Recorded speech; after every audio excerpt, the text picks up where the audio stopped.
এই বছৰৰ আৰম্ভণিৰ পৰা মুখ্যমন্ত্ৰী হিমন্ত বিশ্ব শৰ্মা ডাঙৰীয়া অসমৰ জনসাধাৰণক এটা ভুৱা কাহিনী শুনাই আছিল। যি কাহিনী তেওঁ কৈছিল যে 10 ছেপ্টেম্বৰত মুকলি কৰিব। এই কাহিনী সম্পৰ্কত মই আগতেও ক'লো যে এই কাহিনী ভুৱা, তথ্যহীন আৰু 10 ছেপ্টেম্বৰত ডাঙৰ ফ্লপ হ'ব। 10 ছেপ্টেম্বৰ আহিল, মুখ্যমন্ত্ৰী মোৰ সম্পৰ্কত যি কাহিনী এইটো ফুচ হ'ল। না তেওঁলোকে ৰাইজক কিবা তথ্য দেখাব পাৰিছে, না কিছু বিশেষ ব্যক্তিসকলক তথ্যবোৰ দেখাব পাৰিছে। আৰু মুখ্যমন্ত্ৰী হিচাপে তেওঁ যে মাত্ৰ পাতল কথাহে কয় তাৰ প্ৰমাণ তেখেতে দিলে। নিজৰ কথা তেওঁ যে কি কৈছিলে যে 10 ছেপ্টেম্বৰ সব কথা তেওঁ ক'ব। 10 ছেপ্টেম্বৰ পাৰ হৈ যোৱাৰ পিছত তেওঁলোকৰ ক্ৰেডিবিলিটিটো নাইকিয়া হৈ গ'ল। তেখেতৰ 10 ছেপ্টেম্বৰ পিছত অসমৰ ৰাইজৰ মাজত গ্ৰহণযোগ্যতাটো শূন্য হৈ গ'ল। এই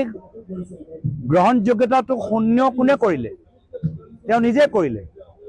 তেওঁ নিজে নিজকে এনেকুৱা এটা জালত ফচালে, তাৰ পৰা তেওঁ নিজেহে ওলাব পৰা নাই। সেইকাৰণে তেখেতৰ গ্ৰহণযোগ্যতাৰ ওপৰত যে ৰাইজৰ এটা ডাঙৰ প্ৰশ্ন, এই পৰিৱেশটো মুখ্যমন্ত্ৰী হিমন্ত বিশ্ব শৰ্মা ডাঙৰীয়া নিজে সৃষ্টি কৰিলে। তাৰ বিপৰীত আমি যিখিনি কথা আপোনালোকৰ মাজত দিছোঁ সেইখিনি কথা আমি ৰাখিছোঁ। আমি আপোনালোকক ক'লো যে প্ৰতিটো মাহৰ 10 তাৰিখে আমি যোগদান কাৰ্যসূচী চলাম। আমি 10 ছেপ্টেম্বৰ নিজৰ কথা ৰাখিলোঁ, 10 অক্টোবৰ নিজৰ কথা ৰাখিলোঁ, 10 নৱেম্বৰতো আমি কথা ৰাখিবলৈ গৈছোঁ। তো আমি ৰাইজৰ সন্মুখত যিখিনি কথা কৈছোঁ, আমি কৰ্ম যোগেদি আমি নিজৰ কথাখিনি আমি ব্যক্ত কৰিছোঁ, কথাখিনি বাস্তৱলৈ আমি পৰিণত কৰিছোঁ। কিন্তু মুখ্যমন্ত্ৰী আজিলৈকে কোনো প্ৰমাণ, আজিলৈকে কথাৰ বাহিৰে একো তেওঁলোকৰ ৰাইজক জনাব পৰা নাই। হ'ব পাৰে যে আজি তেওঁ কংগ্ৰেছৰ বৃদ্ধি পোৱা শক্তিৰ পৰা ভয় কৰিছে। আজি মুখ্যমন্ত্ৰী 10 ছেপ্টেম্বৰৰ পিছৰ পৰা তেওঁ যে পতাকাটো ফুচ হ'ল, তাৰ পিছত এতিয়া কংগ্ৰেছৰ বৃদ্ধি হোৱা শক্তিৰ পৰা মুখ্যমন্ত্ৰীয়ে ভয় কৰিছে। মই মুখ্যমন্ত্ৰীজনক অনুৰোধ কৰিছোঁ, আমাক ভয় কৰিব নালাগে, কংগ্ৰেছ দলটোক ভয় কৰিব নালাগে, মোক ভয় কৰিব নালাগে, কিন্তু হয় অসমৰ ৰাইজক ভয় কৰক। অসমৰ ৰাইজক ভয় কৰাটো আপোনালোকৰ বাবে ভাল। আজি নিজৰ এই যে 24টা যে কয় তেওঁলোকৰ ছিকিউৰিটি আছে, তেওঁ নিজকে যে গৃহমন্ত্ৰীৰ আজি পদবীত যে তাৰ দায়িত্ব যে পাইছে, সেই গৃহমন্ত্ৰীৰ পদটো আৰু সেই 24জনীয়া ছিকিউৰিটি সদায় তেওঁৰ ওচৰত সেই ক্ষমতাটো নাথাকিব। পৰৱৰ্তী দিনত নিৰ্বাচন হাৰাৰ পিছত, ক্ষমতা যোৱাৰ পিছত, চৰকাৰ যোৱাৰ পিছত তেওঁ অসমৰ ৰাইজৰ মাজত থাকিব লাগিব। যি ৰাইজক তেওঁ বাৰম্বাৰ কেতিয়াবা পুলিচৰ ভয় দেখায়, কেতিয়াবা CID ভয় দেখায়, কেতিয়াবা SIT ভয় দেখায়, কেতিয়াবা ফেচবুক ওপৰত পোষ্ট দিলে তেওঁলোকক জেললৈ পঠায়। সেই ৰাইজৰ মাজত, এই সাংবাদিকসকলৰ মাজত থাকিব লাগিব, যি সাংবাদিকসকলৰ চাকৰি তেওঁ খালে, যি সাংবাদিকসকলৰ তেওঁলোকে জেললৈ পঠালে বা ভাবুকি দিয়ে, এই নিবনুৱা যুৱকসকলৰ মাজত থাকিব লাগিব, যি যুৱকসকলক তেওঁলোকে জেললৈ পঠালে, যি যুৱকসকলৰ ঘৰৰ সন্মুখত আৰক্ষী পঠাই দিয়ে, কি প্ৰতিবাদ নকৰিব। সেই মহিলাসকলৰ মাজত থাকিব লাগিব, যি মহিলাসকলে যেতিয়া কংগ্ৰেছ সভালৈ যাবলৈ বিচাৰে তেওঁলোকৰ চৰকাৰী আঁচনিৰ পৰা নামটো কৰ্তন কৰা যায় সেই ৰাইজৰ মাজত থাকিব লাগিব আৰু তেতিয়া হোম ডিপাৰ্টমেণ্ট তেখেতৰ লগত নাথাকিব তেতিয়া আজি তাৰিখৰ যি 24 জনীয়া সিকিউৰিটি কথা কৈছে সেইখিনিও নাথাকিব তো ৰাইজৰ মাজত ভালদৰে থকা যদি বিচাৰে ৰাইজক ভয় কৰিবলৈ শিকক ৰাইজক দম দিয়া বন্ধ কৰক অসমৰ আমাৰ সাহিত্যিক জগতৰ আমাৰ শিল্পী জগতৰ মানুহবোৰৰ চৰিত্ৰ হনন কৰাটো বন্ধ কৰক চৰিত্ৰৰ আপোনাৰ আৰু আপোনাৰ গেংগৰ কেনেকুৱা অসমৰ ৰাইজে ভালদৰে জানে নিজৰ কথা নিজৰ কামটো শুদ্ধ কৰক নহলে ক্ষমতা যোৱা পিছত আপোনালোকে অসমৰ ভিতৰত থাকিব এই পৰিৱেশটো নাপাব ৰাইজৰ মাজত সিকিউৰিটি অবিহনে ৰাইজৰ মাজত ঘূৰিবলৈ পৰিৱেশটো নাপাব যাব লাগিব ডুবাই নহলে যাব লাগিব ছিংগাপুৰ তো সেই কাৰণে ৰাইজক সন্মান কৰাটো শিকক ৰাইজক ভয় কৰাটো শিকক ৰাইজ অসমৰ জনসাধাৰণৰ আবেগটো সন্মান কৰক অসমৰ জনসাধাৰণৰ বিবেকটো সন্মান কৰক অসমৰ ৰাইজৰ ক্ষোভটো ভয় কৰিবলৈ শিকক ক্ষমতা সদায় আপোনাৰ লগত নাথাকে তো এয়া আমাৰ ক'বলগীয়া কথাখিনি যোৱাকালি আমি সকলোৱে 31 তাৰিখ যোৱাকালি আমাৰ বাবে আছিলে যে অন্তিমবাৰ বাবে জুবিনদাৰ কণ্ঠ আমি শুনিবলৈ বিচাৰিছিলোঁ চিনেমা হলত তেখেতৰ গানবোৰ শুনিবলৈ বিচাৰিছিলোঁ তেখেতৰ সেই ডাইলগ ডেলিভাৰীবোৰ শুনিবলৈ বিচাৰিছিলোঁ তেখেতৰ চেহেৰা আমি দেখিবলৈ বিচাৰিছিলোঁ আমি সকলোৱে অসমৰ ৰাইজ যোৱাকালি এটা বিষয় লৈ একগোট যে ৰৈ ৰৈ বিনালে চিনেমাখন চাই আমি জুবিনদাক আকৌ এবাৰ চুবলৈ চাবলৈ শুনিবলৈ আমাৰ মন কৰিছে মুখ্যমন্ত্ৰী নগল কাশ্মীৰ ফাইল চাবলৈ তেতিয়া 24 জনীয়া সিকিউৰিটি কাশ্মীৰ ফাইল চাবলৈ 24 জনীয়া সিকিউৰিটি লৈছে নাই লোৱা মই নাজানো কাশ্মীৰ ফাইল চাবলৈ মন্ত্ৰীখিনিক যে চৰকাৰী বিষয়াক নিৰ্দেশ দিছিলে আজি তাৰিখত ৰৈ ৰৈ বিনালৈ সেই একে নিৰ্দেশ দিছে নে নাই দিয়া আমি নাজানো কিন্তু যোৱাকালি অসমৰ ৰাইজ একফালে আমি জুবিনদাৰ অনুৰাগী জুবিনদাৰ প্ৰতি শ্ৰদ্ধাঞ্জলি জ্ঞাপন কৰিবলৈ ৰৈ ৰৈ বিনালে চিনেমাখন আমি চালোঁ মোকতো আৰু কেইবাবাৰো চাবলৈ মন কৰিছে চিনেমা চোৱাৰ পিছতে আকৌ মোক জুবিনদাৰ চাবলৈ ইচ্ছা কৰিলে জুবিনদাৰ কণ্ঠ জুবিনদাৰ ডাইলগ ক'ৰবাত মই কিবা চিনটো মিছ কৰিলোঁ নেকি আকৌ চাবলৈ মন কৰিছে বাৰম্বাৰ আমাৰ চাবলৈ আমাৰ হেঁপাহ আছে আকৌ আমি যামগৈ চাবলৈ গোটেই অসমৰ মানুহৰ আবেগ কেনেকুৱা যোৱাকালি গোটেই অসমৰ ৰাইজ একফালে আনফালে আমাৰ মুখ্যমন্ত্ৰী আঁচনি বিতৰণ ৰাজনৈতিকভাৱে পাতল কথা আবুল তাবুল কথা তেওঁ অকলশৰীয়া হৈ গৈছে আৰু সেইকাৰণে তেওঁ মুখখনটো আজি তেওঁলোকৰ কথাবোৰ আজি ভুল হ'বলৈ আৰম্ভ কৰিছে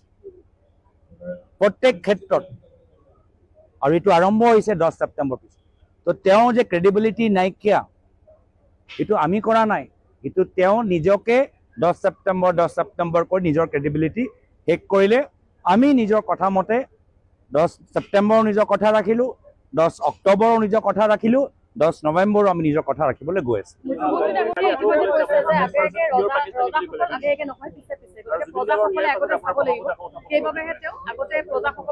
ইয়াতেতো তেওঁ ভুল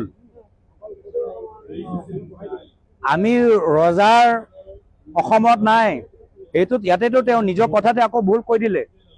মই শুদ্ধ কৰি দিওঁ ইউ আৰ আ পাব্লিক ছাৰ্ভেণ্ট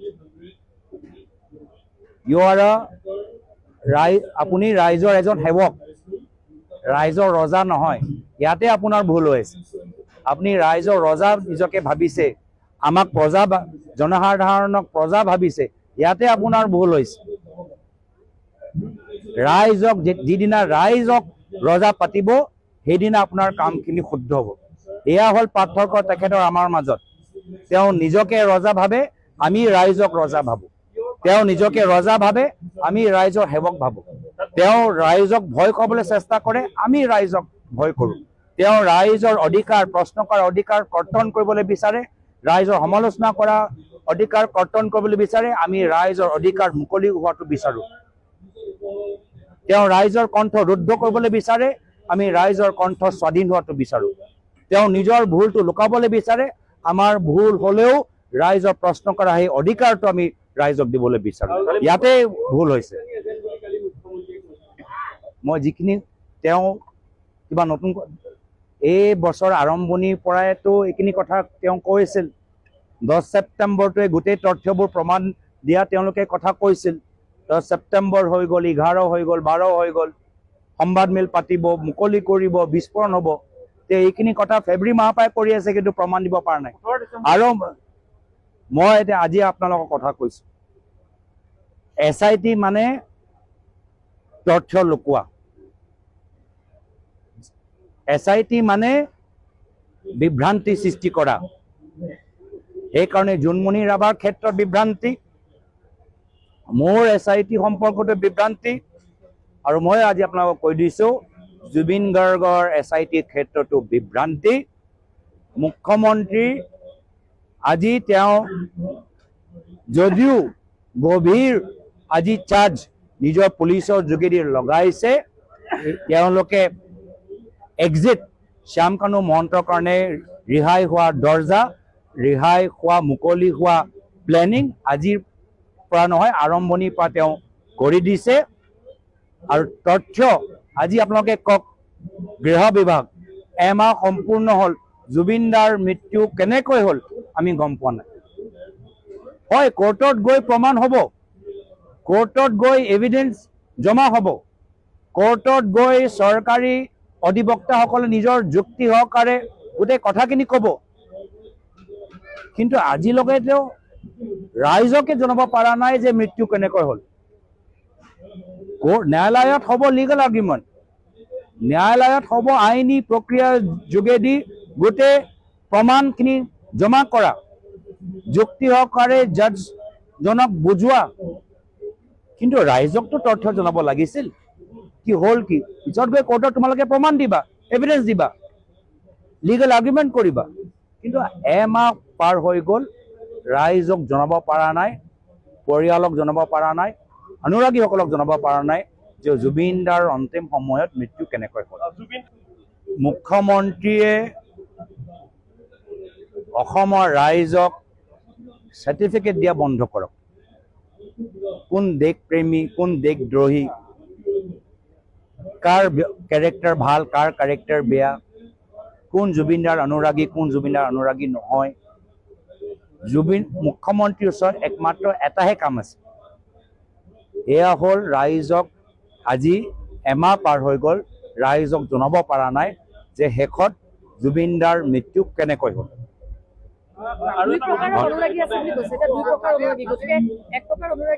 এইটো তেওঁ কৈছে আমি অসমৰ ৰাইজে তেওঁলোকৰ পৰা আৰু অসমৰ ৰাইজে কোনো ৰাজনৈতিক দলৰ পৰা সাৰ্টিফিকেট আমিও ক'ব নোৱাৰো বা আমি সাৰ্টিফিকেট দিবলৈ বিচৰা নাই আমাৰ যাত্ৰাত আপোনালোকে চাব যোৱাকালিও মই হদিয়াত বাইক ৰেলী কৰি আহিছো আমি দলীয় পতাকা লগা নাই ইয়াত কোনো দলৰ কথাই নাই আমি ভুৱা অনুৰাগী বাস্তৱ অনুৰাগী এই অহংকাৰ এই ৰাজঘৰৰ অহংকাৰ বিজেপি দলৰ ভিতৰতে আছে বাস্তৱ কথাটো সেইটোৱে যে তেওঁ SIT গঠন কৰা মানেহে আজি তেওঁলোকে বাস্তৱ তথ্যবোৰ লুকাবলৈ বিচাৰে যেতিয়ালৈকে মুখ্যমন্ত্ৰী আছে SIT যোগেদি বাস্তৱ তথ্য অসমৰ ৰাইজে গম নাপায় মোৰ ক্ষেত্ৰতো তেওঁ নকৰিব বেলেগ ক্ষেত্ৰ জুনমণি ৰাভাৰ ক্ষেত্ৰতো নকৰিব জুবিন গাৰ্গৰ ক্ষেত্ৰতো তেওঁ ক'ব যে মোৰ সন্দেহ মই পুনৰবাৰ কৈছো মুখ্যমন্ত্ৰীৰ সাৰ্টিফিকেট আজি তাৰিখত অসমৰ এজন ব্যক্তিয়ে বিচৰা নাই কোনোৱে বিচৰা নাই তো তেওঁৰ লগত আমি তৰ্ক বিতৰ্ক কৰিবলৈ আহাই নাই জুবিনদাৰ সম্পৰ্ক তেওঁক আমি মাত্ৰ নিজৰ কামখিনিয়ে মনত পেলাবলৈ বিচাৰিছো কামটো হ'ল কি যদি গৃহ বিভাগৰ দায়িত্বত আছে এমাহ পাৰ হৈ গ'ল আজি তাৰিখত কোৰ্টৰ কাম কোৰ্টত হ'ব আজি তাৰিখত ৰাইজক জনাওক জুবিনদাৰ মৃত্যু শেষত গৈ কেনেকৈ হ'ল ৰাইজৰ মনত ঢেৰ প্ৰশ্ন